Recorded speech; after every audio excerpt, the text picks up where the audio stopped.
What's going on, everybody? This is JMO back again, bringing you some core TDM on Pointe Du Hoc.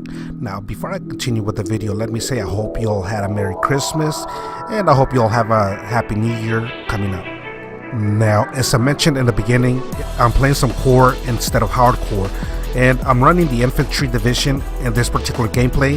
Normally, I like using the expeditionary division for the resupply perk, but I'm trying to level up my infantry division, so that's why I'm using it though. But now this is the area that I like to camp. I like camping the barn area, and normally this is the area that I try to make my way over to.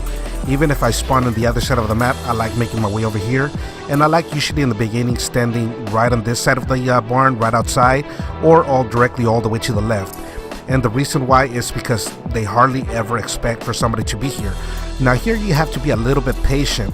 Now you see all my teammates all the way in the back, and I see basically blank areas in front of me, so I'm waiting for somebody to come through here.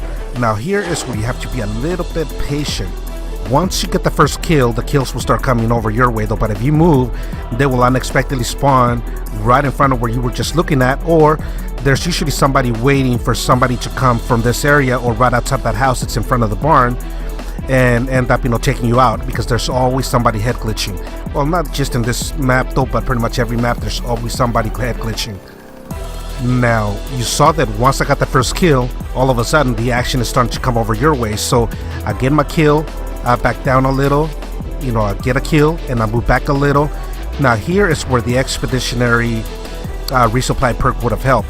I would have been able to put a mine behind me, and I would have probably stayed inside the barn, so that you saw me get this kill. You saw what happened right behind. I got killed right from behind. So that's where the mines end up helping you out. But as you saw, I was already able to get into my score streaks. Now you saw the barn area and the house right in front of the barn area. Pretty much what I like to do is I like getting all the way to the house area and all the way to this spot right here. That's pretty much the side of the map that I like to control. So I usually end up making my way from here all the way to the house in front of the barn area, hold on the barn area, and back to this spot. So this is the side of the map that once again I like to control. And you see how easily I was able to start getting into my score streaks. So now that I see my teammates spawning to where I'm at, I'm throwing in my care package, because I know it'll be safe for me to be able to go ahead and call it in. And you saw how easily I was able to take out that enemy right there. Now statistically, the STG-44 is not one of the fastest killing weapons in this game, but it's actually my favorite weapon of choice for both core and hardcore. It's just a very well balanced weapon. Now for hardcore versus core, I have different setups. Now for hardcore, I love using quick draw, but the key attachment that you have to run in it is advanced rifling. And the reason being is because medium to long range shots, you will be getting a lot of hit markers without advanced rifling, and it will take 2 shots to kill somebody. Now if you add advanced rifling, very rarely will you get any hit markers. So that's the reason why I use advanced rifling.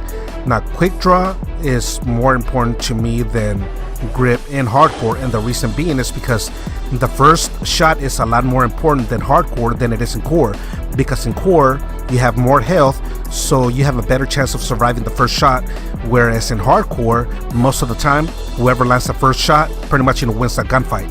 So quick draw is more important than grip in hardcore. Now if you're running the infantry division in hardcore, for the STG-44, the third attachment that I like to use, since you're able to get that third attachment option, is the full metal jacket. Now in core, my key attachment is rapid fire. Since it takes a little bit more shots to kill somebody, rapid fire is pretty much the key attachment on the STG-44 for me. And you see how quickly, as long as the shots register like they're supposed to, how quickly I've been able to kill them. So rapid fire and grip, not quick draw, but grip is what I like using for the STG-44. If I'm running the infantry division, which allows you to add that third attachment, then I like to run high caliber to be able to get those headshot multipliers. Now I'd have a second setup when I use when I'm playing core with an infantry division, where I'm using grip, rapid fire, and extended mags. This way, if I notice that I'm getting a lot of double and triple kills and I need that extra ammo, then that's where the extended mags come in hand. But most of the time, again, my setup is grip, rapid fired, and as a third attachment, high caliber if, again, you're running the infantry division. And one quick side note, you saw me use the glide bomb on this gameplay. I prefer to use the fighter pilot, but on this particular gameplay I hadn't unlocked it yet, and you saw me get taken out by one just now. But you saw me start off a little bit slowly in the beginning, and you'll see how I ended up at the end. So just with a little bit of patience, it doesn't mean that you're not going to get any kills. You know, you'll be able to get your kills. You know, you just need a little bit of patience. And look at everybody underneath me. But anyways, I hope you guys find this video helpful. Hope you guys enjoyed the gameplay, and I will catch you all later.